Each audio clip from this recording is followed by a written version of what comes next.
This is another integral which looks very difficult, but it is very easy to solve, provided you know the half angle formulas of cos. Okay.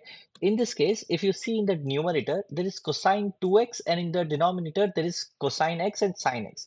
That means somewhere you know that you have to convert that cosine 2x in terms of single angle, okay, or in terms of cos and sine in order to do some cancellation. Since the denominator contains sine as well as cosine, it is best that I apply formula number 1, which also contains sine as well as cosine. Okay, so let's see how we can simplify that integral. So what we can do is just write that cosine 2x as cosine square x minus sine square x. So I apply that half angle formula, divide by, I have cosine x plus sine x the whole square with respect to x.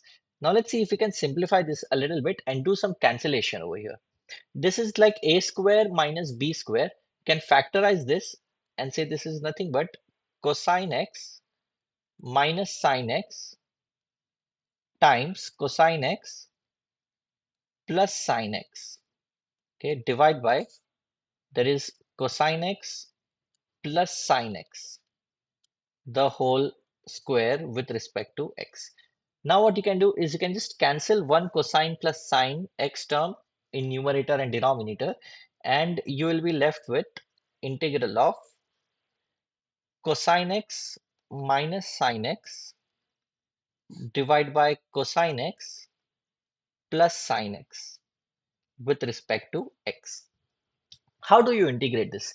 It is not very difficult. If you notice carefully the denominator, if you take the derivative of denominator, let's see what do we get.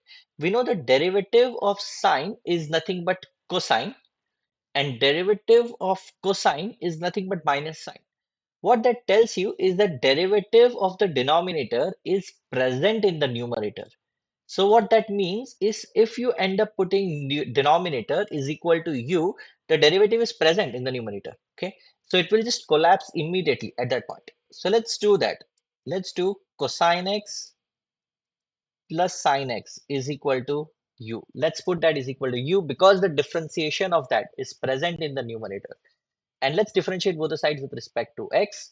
Derivative of cosine x is minus sine x. Derivative of sine x is cosine x. Derivative of u with respect to x is du by dx.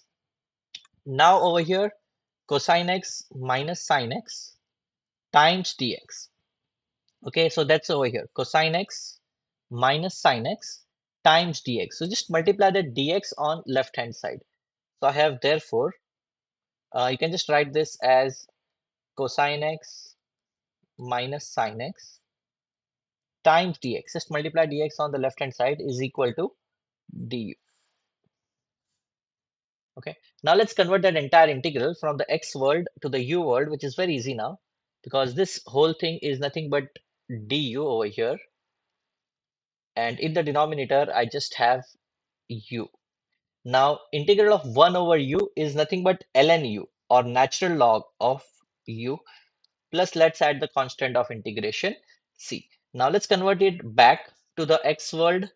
So we have ln of, or natural log of, cosine x plus sine x, plus let's add constant of integration c, which we have already added, and this is nothing but your x world of the final result. I hope that makes sense.